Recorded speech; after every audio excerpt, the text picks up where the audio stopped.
Salut William, alors comme je te l'avais promis à l'Euro à Madrid, il y a à peu près un mois, je vais te faire aujourd'hui une petite présentation d'un algo plutôt sympa pour la parité des wings, qui est valable pour le 4 blind, le 5 blind et même les autres cubes, donc je pense que ça va t'être utile puisque tu utilises encore un algo qui est assez nul à chier, on va pas se mentir.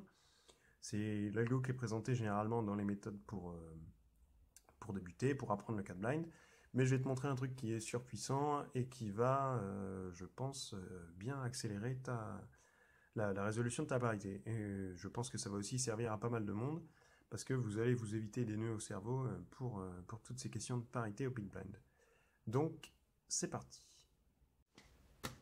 Donc le cube est désormais mélangé, ou presque. On a donc deux wings qui sont à échanger. Celle-ci en DFR, qui est simplement mon buffer de wing, suite au fait que j'utilise la méthode R2. Et l'autre pièce échangée est directement de l'autre côté, c'est donc appelé la pièce UBR. Et quand je fais le mouvement R2, comme vous le voyez, les deux pièces sont résolues, mais la tranche ne va pas. Et donc l'objectif de cet algo de parité, c'est de résoudre les deux wings. Et ce que généralement on apprend lorsqu'on débute le 4 blind, c'est à se ramener à ce cas-ci, qui consiste à échanger ces deux pièces-ci, et pour ça on utilise un setup des L'F. Et les deux pièces apparaissent ici. Et là, en l'occurrence, l'algo, c'est celui-ci.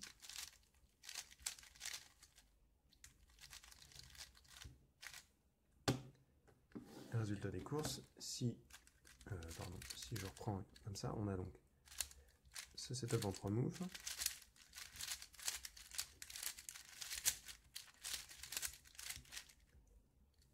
Puis le D-setup. Donc ça fait non seulement pas mal de moves au niveau de l'algo qui est assez chiant à finger tricker, plus un setup relou en 3 moves qui sont tous indépendants et donc il y a moyen de se planter. Et c'est donc deux, je pense, arguments pour dire que cet algo c'est de la merde. Donc maintenant, qu'est-ce qu'on peut utiliser? Eh ben, on peut utiliser un magnifique algorithme qui à la base a été trouvé par Robert Diao, si je ne m'abuse. Il était dispo sur Speed Solving, et donc c'est cet algo-là que je vais vous présenter maintenant. Donc l'algorithme est le suivant. RU2, RU2, R'U2, rotation X', RU2, RU2, RU2, R2, U2, R', rotation X, U2. Je le refais juste tout de suite. RU2, RU2, R'U2, rotation. RU2, RU2, RU2, R2, U2, R', rotation U2. Donc l'avantage clairement de cet algo, c'est qu'il est plutôt stylé, il est plutôt rapide. À part la rotation au milieu et à la fin, il est quasi regripless. Et il n'utilise que deux types de mouvements qui sont les mouvements R internes, petit r, et les mouvements U2. Donc ça peut se finger tricker assez vite. Et encore, moi je suis pas un mec qui tourne comme un bœuf. Voilà, avec mon cube nul, voilà ce que ça donne. Je vais maintenant pouvoir vous parler de quelques petites variantes à cet algorithme qui sont plus ou moins utiles. Donc cette fois, au lieu d'avoir à échanger DFR avec UBR, on a DFR avec ULR, donc cette pièce-là, ULB, pardon. Donc plutôt que de faire un algo du type je fais un cas de M2 pour me ramener à la parité, on peut simplement se ramener avec un mouvement U au cas précédent, puis faire le même algo, sachant que ça ne se terminera pas par U2 à la fin. Donc RU2, RU2, R'U2, rotation, 1, 2, 3, double, R', U2, U'. Autrement dit, ça commence par un U, ça finit par un U. Même logique pour ce cas-là, où on va échanger notre pièce buffer et cette pièce-là, qui est donc URF. Donc là, on commence par U'. 1, 2, 3, R2, R', U', à nouveau. Un autre cas rapidement. Notre pièce ici est désormais échangée avec cette pièce-là qui est donc DBL. Et donc pour ça, on fait simplement un mouvement B2, puis notre algo qu'on vient de voir.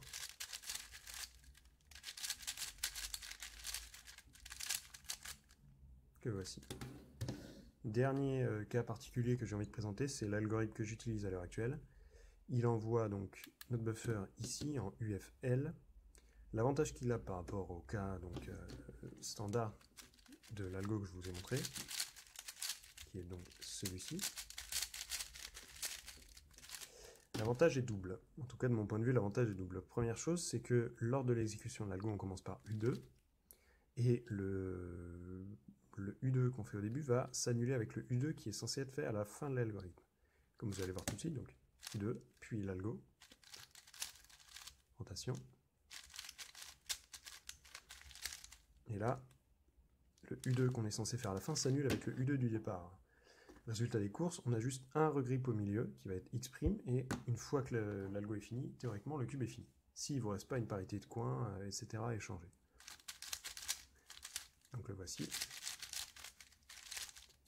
Deuxième avantage qui m'est très utile pour le cas de blind, c'est lorsque j'ai une parité de coins, que je vais ici par exemple préparer avec une PLLY, on va dire. Simplement, lorsque j'ai une parité de coins, je fais on va dire un swap mental de ces deux blocs de wings ici, histoire de toujours terminer mon solve par une PLLY. Mais l'inconvénient d'utiliser cette parité-là, c'est que, eh bien, tant au niveau de la mémo que de l'exécution, ça va foutre la merde quand je vais vouloir swapper mentalement ces deux séries de wings, en l'occurrence ces deux-là. Résultat des courses, je préfère utiliser un algo de parité de wings qui swap mon buffer avec celle-ci, puisqu'elle ne va pas être affectée, peu importe que j'ai une parité ou non.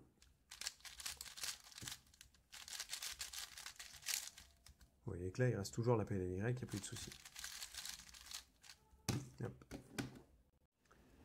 On va terminer par une nouvelle variante, qui est en fait l'algo utilisé par Kai Junlin, qui est simplement le recordman du monde actuel au 4 blind.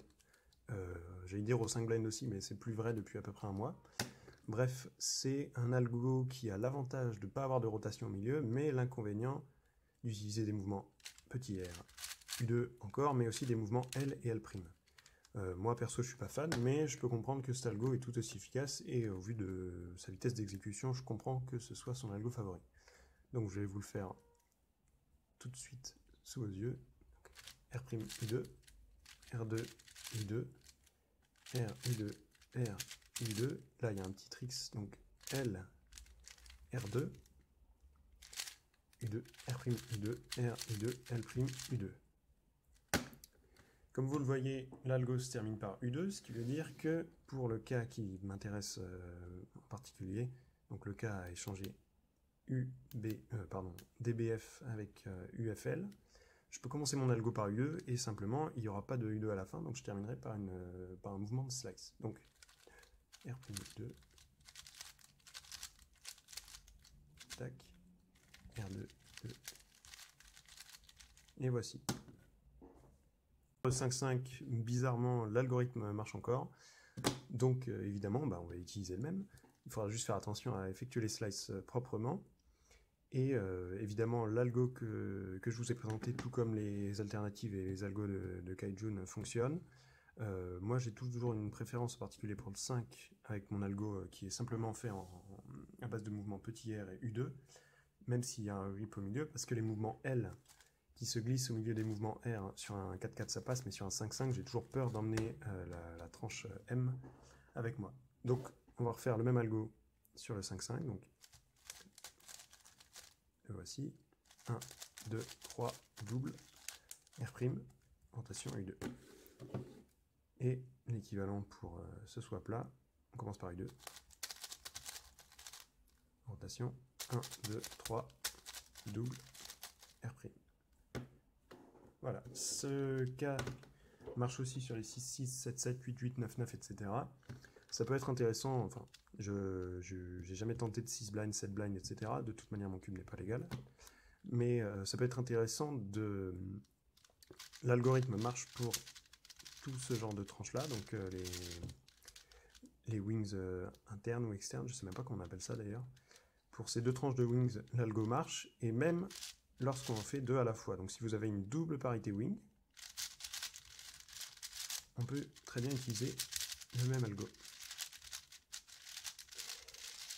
Quel turning magnifique. Voilà. comme vous le voyez ici, ça fonctionne. L'inconvénient à nouveau de cet algo là, c'est le regrip au milieu, mais bon, pour un 6-6, je pense que c'est moins dérangeant que de devoir faire des mouvements L, etc. au milieu, en tout cas pour moi, et vu mon 6-6 qui est totalement nul. Mais dans tous les cas, ça vaut plus le coup que de passer par un setup en 3 moves, qui va ensuite nous faire un algo nul ensuite, quoi. Voilà, c'en est tout. Alors j'espère que cette vidéo vous aura servi à quelque chose, vous aura appris quelque chose surtout. Donc si vous ne connaissiez pas ces algos, j'espère que vous allez les mettre en pratique. Et si vous découvrez uniquement le Big Blind, le 4 Blind, le 5 Blind, j'espère que vous allez tomber sur ces algos au plus vite, histoire de vous éviter des nœuds au cerveau avec toutes ces questions de parité de wings. Voilà, bonne soirée, à plus.